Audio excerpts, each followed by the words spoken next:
officer comes in and is willing to compromise.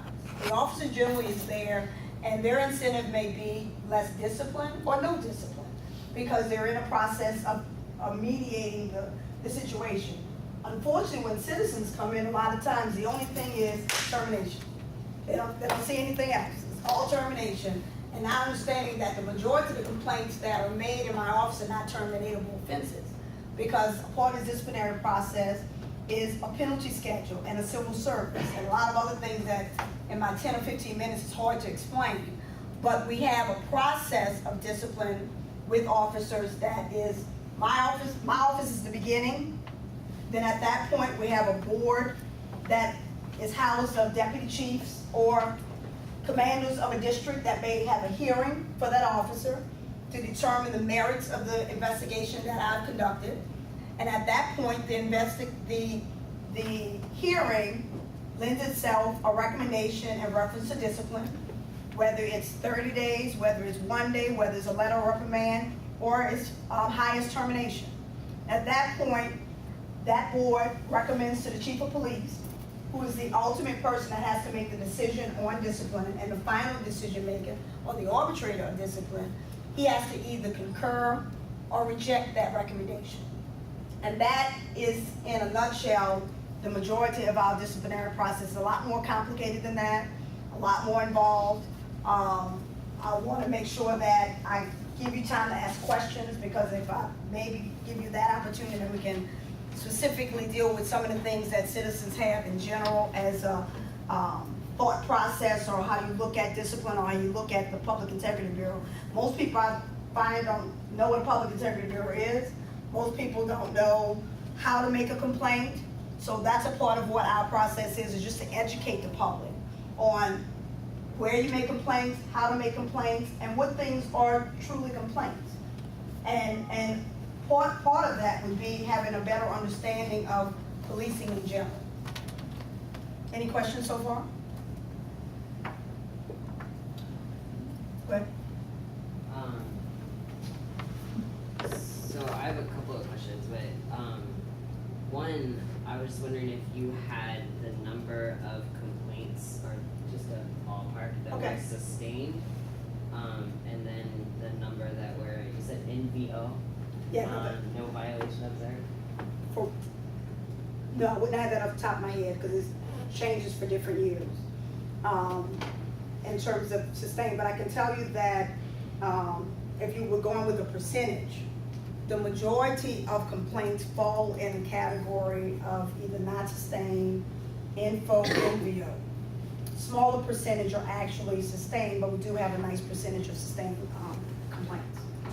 But because if you're talking about over 1,600 complaints in general, and let's say only roughly 200 to 300 were actual formal investigations, meaning they actually lended themselves to a full-fledged formal investigation because the allegation was within policy. Full investigation had to be conducted to determine the merits of it, and then by the time you get to the end of it, I would say, I don't want to guess, but it's a nice percentage that are actually end up sustained because there's so many different categories that complaints can be classified in. When you get into that formal, generally it's enough after the intake unit has looked at it that a lot of those complaints end up sustained, because what the intake unit is housed with doing is generally within that first 48 hours to the first week when it's still with intake, they're charged with getting the preliminary information. So let's say an individual comes in and says that they were subject to use of force, and this is someone who actually was arrested. So I can easily go and get the video from the sheriff's office, where normally you're not accepted if you have extreme injuries or something that causes you to need to seek medical attention. So if someone comes in and alleges that they needed medical attention, they were severely injured by an officer, then I also find out that they were arrested on that same day, and I get video that doesn't corroborate that, then of course there's a whole nother element of investigation, but it may not lead to the force investigative team because it looks like initially it may be a false complaint. So that's what that intake unit does, is that they go through the process of gathering video and any evidence I may need within a 24 to 48 hour process, because a lot of video, even that different individuals use on their homes or different businesses use, have a 48-hour loop where they start taping over the tape. So basically, once somebody comes in, the immediate thing I will do is send a team out to surveil, see if there's any surveillance video, see if there's any other evidence, look for any witnesses to the potential allegation, to try to substantiate, first of all, whether in fact I have a legitimate complaint. And after that, we go through a full process. All of them have to be fully investigated, whether initially we don't get a lot of information or not. I still have to go through a long, arduous process of corroborating or either determining that the officer is exonerated or determining in fact that something happened. On the mediation part of it, like if you bring an officer and a complaint together to mediate, that is separate from discipline here, right? Yes, but that's why I was talking when I was asking you earlier, because a part of what everybody has to figure out is where it falls in the process. I'm gonna tell you what my vision is of where it would appropriately fall because of the constraints we have in terms of how the process works. Mediation technically probably can happen at any point before the discipline is imposed. At that point, I don't know that there's any incentive for the officer to mediate. Before that process, let's say the complainant comes in and lodges an investigation or lodges a complaint. The officer at some point is notified of the complaint. The officer is notified that the complaint, not necessarily of the complainant or who the person is, but that the complaint has been lodged against the officer. So at that point, similar to EOC, which I worked a lot with, once you get that allegation in, then you've noticed the officer. What would seem appropriate is similar to what EOC does, send out that letter to request if mediation is even appropriate. If it falls within whatever constraints we put on this, which I would suggest is gonna be minimal in terms of the type of discipline that would fall within this type of mediation program. Definitely wouldn't be anything of criminal nature, it would only be administrative. And believe it or not, we probably have a vast majority of actual complaints that would end up falling under mediation, because a number of the complaints are what I consider complaints that are within that 10 to letter reprimand time frame in terms of the possibility of discipline.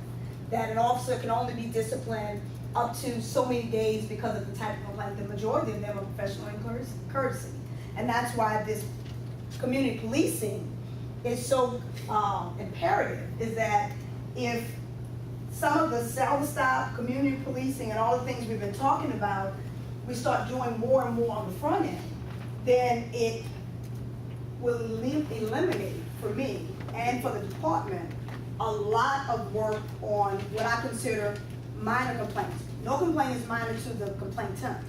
But for us, when I have to deal with potentially criminal and large types of misconduct within the department, it'd be wonderful if we got into a point where the relationships got and the community policing worked to the point where an officer and the interaction with the citizen lends itself to the citizen getting a real explanation of why the police officer is taking whatever action, and that citizen at that point leaves with satisfied with that interaction. A number of people that come into my office is because I would say 60% of my complaints are professionalism. A feeling of the way they were treated, the way they were spoken to, the officer didn't explain what he was doing, he didn't explain why. That's the complaint all the time. I don't necessarily know that it's always accurate or it's always true, but that is the complaint. And a number of times I find that, in fact, it has happened. They're very difficult for me to prove. You have the officer's word against the citizen. And a number of times what I've seen, even in these few mediations that I've held, is that it went so well, I was thinking to myself, well, if the officer had talked in the beginning, we might not be here. Mm-hmm. Or it could be similar to what I was saying earlier, there's such hostility in that initial meeting that it's very difficult for anybody to get to what I consider a mediation point in the beginning. I guess what I'm trying to visualize, for example, let's say the officer did something, the way the officer behaved was inappropriate. Yes. So it might be sustained if it went further. Yes. Yes. The citizen comes in, the citizen in this process of them dialogue, even though the officer as a professional person had a higher responsibility to Correct. act in a certain way. Absolutely. The complainant in this conversation with this other human being realizes I wasn't too right either. And I kind of jerked this I've had that. up Yeah. the chain Yeah. myself. Yes. And as, you know, person to person, Yes. it kind of is, well, you know, you wasn't right, I wasn't right, you know, I'm sorry, you're sorry. Yes. Forget about it. Yes. Or do you have the thing, and the other thing would happen, nah, this guy, he ain't for real, and I'm not feeling you on that, I'm going to the next level. And then it would just go back to the disciplinary thing as a failed mediation. Right, what has to be thought through, and I'm still a little fuzzy on it as I'm trying to figure out the framework, as I try to help with the framework, is that, yes, of course, with a failed mediation, you go right into the disciplinary process. The question is, what happens with the successful one? Let me tell you why. I have to think about that I actually have a complaint. This is actually a valid complaint. There's been a breach of policy. The complainant and the police officer, they come together and talk about it, and there's basically an understanding or a meeting of the minds, and the complainant feels like at this point, okay, I'm satisfied that I had this discussion. The question is, are you also satisfied that no discipline is imposed after that? Does, you know, that meaning, is it appropriate for no discipline to be imposed? Because I also have a process through an early warning system of tracking and understanding the patterns of officers. So if you put in a mediation process that, in a sense, may say that if Captain Glasser is accused of professionalism, and I'm thinking of this in terms of just minor type of complaints, accused of professionalism, that may be an easier one, because to me, that's one where if we meet, we talk, and the individual kind of says, you know what, Chief, I was kind of up there, police officer, I felt like it was unprofessional, but in reality, he was really just trying to get control of me. I really just lost it. And that's a different type. I can see that kind of going away. That's one of those where we had a misunderstanding. We got together, and once we talked about it, we understood it. What's a little bit more difficult for me is when someone comes in and it's actual breach of policy beyond professionalism. Let's say an officer, for whatever reason, really, you had an encounter with, you had a traffic stop, it's appropriate based on policy to have filled out a field interview card, you failed to do that. So we have this interaction where we feel better about the discussions that we've had, but the question is now that I found some breach of policy, me as a manager, me as the deputy superintendent of public integrity, and the purpose in discipline is to correct behavior. Is it enough just to have the mediation without any form of discipline, is the question. And that would be best answered, you know, from the unions and all of us as we're talking about. You have to think through what happens with those particular type of mediations and what is going to be the incentive.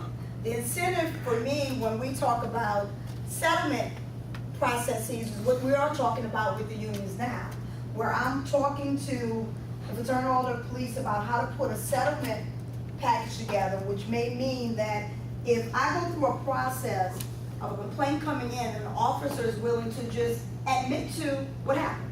You don't put me through an investigation, you don't put me through a formal investigation, you admit, I messed up, Chief. Yes, I did this, I did that. So with that would be a settlement in that, let's say the discipline normally would be 5 days. You make it 3 days because I don't have to do an investigation. There's still some discipline, you still have some consequence to your action. You still have some ability to correct your action based on something resulted from it. But because you, unlike another officer who decided to go through the entire process, let me have to prove it, he may get 5, you get 3 days. So those are some of the things we've been talking about. That's a little bit outside of mediation, but it's still kind of a part. All of it kind of has to come together.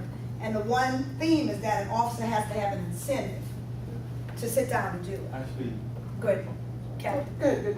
actually, what you propose actually is part of mediation. Like the next stage, when you come, and I believe some lady kind of hinted toward the little early advocate. Okay. Where you come to the point, you have the party, the mediation, and then, okay, you have out, we come to that mutual ground, and now it's split into negotiation. This is where the community can feel a little bit more empowerment in terms of, with that example, we gave it 3 to 5 days. So there's always an objective to mediation. Well, the reason I was asking is because when I first, me as a lawyer understands the normal mediation process and how you have binding versus non-binding mediations and how you come and you actually negotiate and you negotiate what the result is going to be. Yeah. When we talked earlier, because you have civil search, you have a lot of things that you have to research. You have a lot of different dynamics. The question is, how binding is it going to be? Meaning, you sit down through a mediation process. That's the reason that I believe that my process has to either be separate or pulled in. Part of what we've understood is that when I do this settlement package and agreement, I need to have it approved by the civil service. And it has to be a part of a process that means that once Captain Glasser and I sit down and make an agreement, that now that's it. The case for us as a department, the only benefit it will be for me is that the appeal rights end. And the reason that mediation helps the department and it helps me if we do settlements is because when you have that number of investigations in a year, it makes it very difficult to focus on real misconduct.